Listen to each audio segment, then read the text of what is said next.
President Obama spelled out America's position yesterday before speaking to President Putin.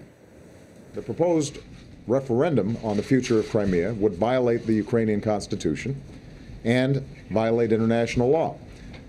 Any discussion about the future of Ukraine must include the legitimate government of Ukraine. The Russian leader said this morning that negotiators are still far apart. But Major Garrett at the White House reports there are some hopeful signs. Major, good morning. Well, good morning, Charlie and Nora. President Obama and Russian President Vladimir Putin still disagree on all the basic facts in Ukraine, but the two leaders are talking about a potential, and I must capitalize that word, potential resolution to this crisis.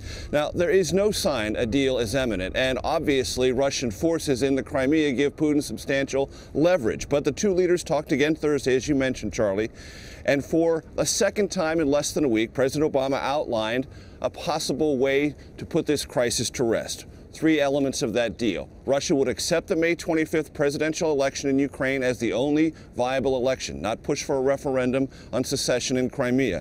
Allow international observers into Crimea, that being Russia allowing that. And then Putin would order all Russian forces back to their Crimean bases and end those patrols and checkpoints Elizabeth Palmer just referred to. Putin was non-committal, but the Kremlin in its announcement afterwards did not denounce those proposals. They said, both leaders, that high-level talks will continue between Secretary of State John Kerry and Russian Foreign Minister Sergei Lavrov. Also, last night, President Obama spoke to Japanese Prime Minister Shinzo Abe of Japan. This is part of a White House strategy not only to isolate Russia in Asia, but to build more support for an alternative G7 summit of global economic powers, because all those powers have pretty much decided to boycott the G8 summit Putin was planning to host in June in Sochi, Russia. Charlie and Nora.